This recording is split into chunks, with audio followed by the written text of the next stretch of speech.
sir.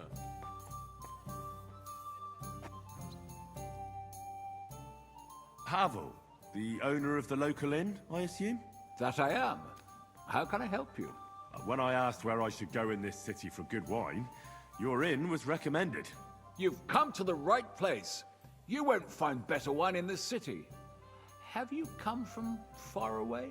Very far, goodman. I'm Henry, and I rarely hear my name spoken in my native tongue. Mine has an unusual ingredient in it.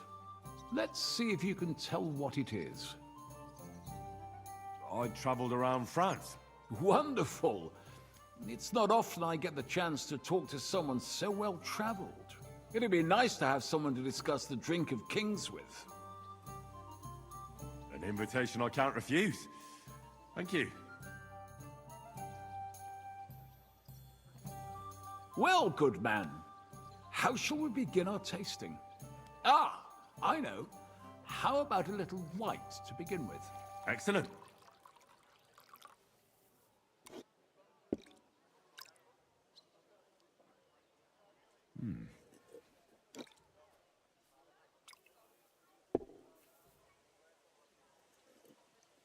So, what do you say to that?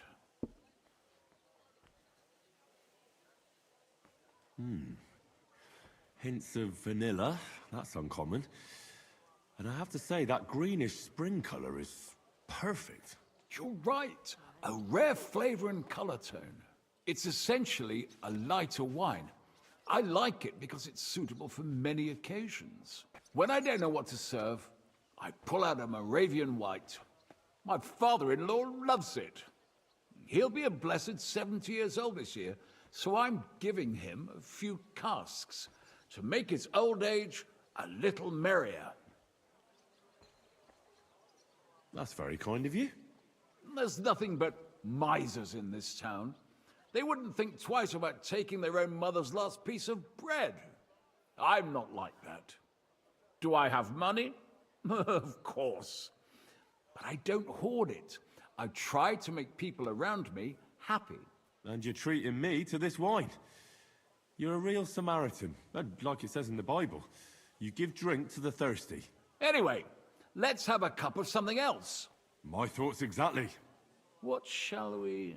Ah, I know. Let's have some red. How about a young Blaufränkisch from Austria? Or as we call it in Bohemia, Blue Frankovka. From you, goodman, anything. Pour away.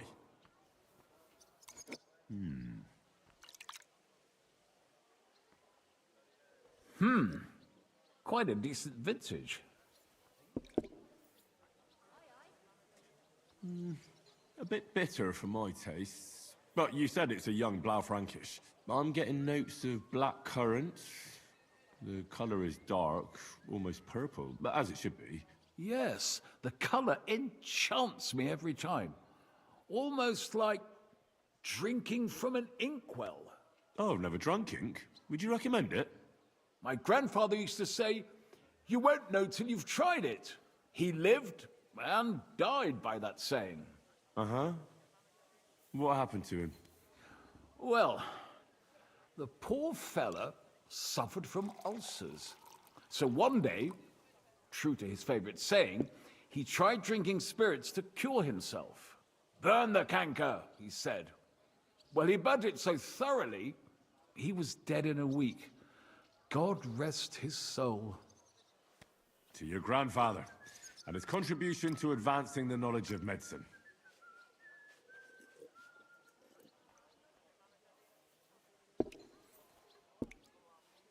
If you've traveled so widely, tell me, in France, what wine do they appreciate the most? And I don't mean what wealthy nobility think, but what true connoisseurs like you and me appreciate.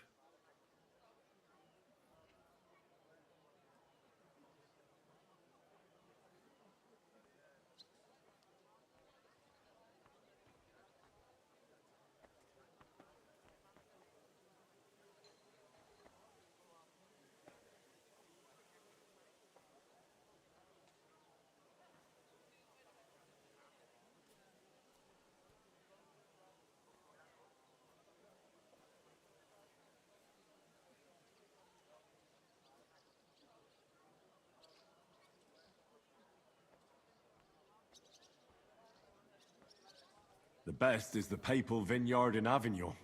Pope Clement V knew why he moved half of Rome to Avignon. He was a great wine lover. The style is similar to Burgundy, but a lot more refined and complex, while Burgundy is mainly drunk by... By who? well, the English. They have no taste. Well then, let's move on to the next one. After all that quality stuff, let's refresh ourselves with something simpler. Would you like a Hippocras? Certainly. The better ones will go straight to our heads. And I'll admit, I do like it from time to time. Nothing to be ashamed of. It's not easy to make a good Hippocras. Mine has an unusual ingredient in it. Let's see if you can tell what it is.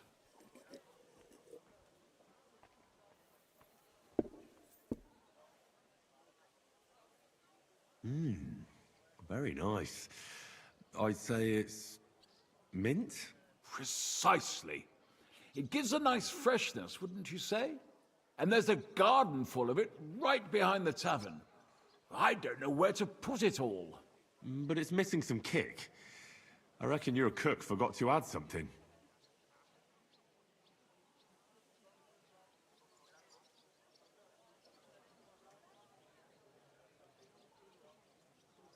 Ginger. It's missing ginger. But of course. The cook told me they didn't have any at the market. You have a refined tongue, good man. I'll give you that. After that Hippocras, we should have something more high class. I've got a rare Hungarian wine from Eger. Very strong and very sweet. Bring it on. This is no time for weak wine. My thoughts exactly.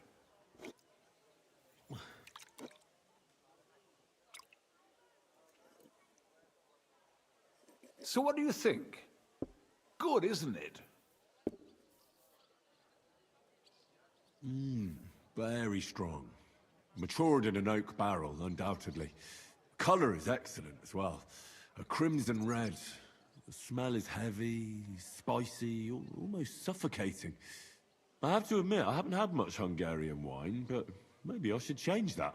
I drank this particular wine from Eger at a banquet held to celebrate the new city council. Hungarian government, Hungarian wine, and Hungarian delicacies. I was so looking forward to enjoying some nice Hungarian sausages or pate, but I ended up leaving disappointed. How so? They started bringing out melons, apples, plums, and all sorts of other fruit. And finally, they served fish. I don't eat fish, and fruit makes me burp. So I went hungry at a feast.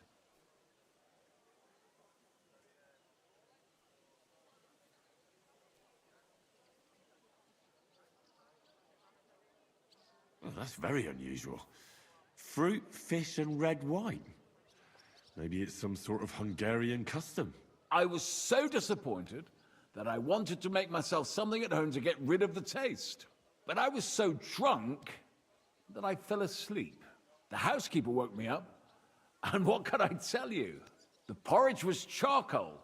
The kitchen was like a smokehouse, and I had egg on my face. Well, that's Hungary checked off the list. What's next? How about something local? I noticed there were vineyards in Kuttenberg.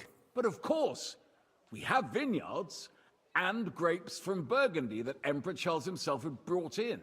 The local vintners grow some fine grapes, but they're still learning everything that comes after that. The local stuff gets diluted a lot. They flavor it with all sorts of shit, or leave it for vinegar. Don't tell me you don't have a drop of anything local that would be worth trying. Well, there's the monastery secret. A wine from the Sedlets monastery. My cousin Jerome is the custodian of the monastery vineyard. Ah. Why is it called secret? Taste it, and you'll see.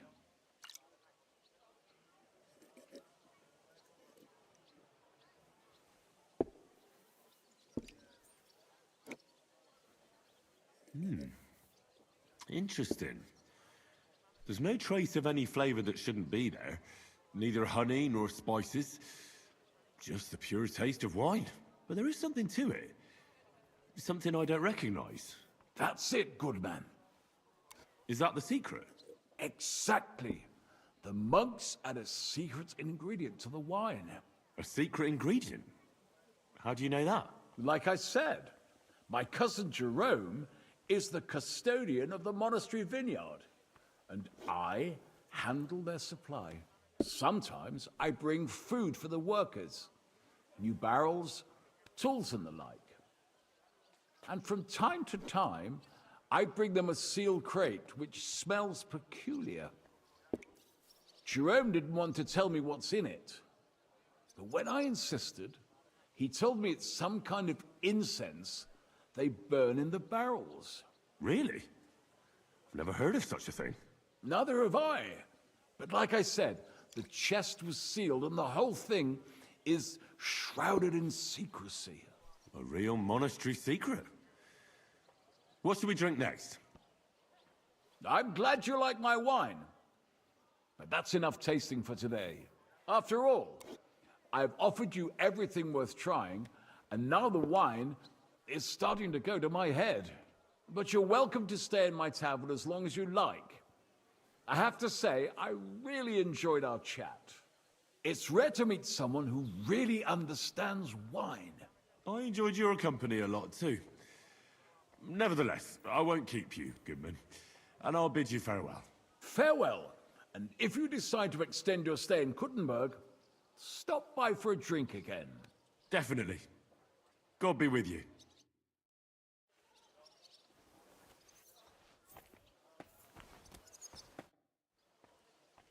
What's new? Nothing much. But of course, and... I just want to... Of course. And... No. All right, here's the money. Agreed then. Anyone can... I'd like to... Do you want to... How are you able... Fine.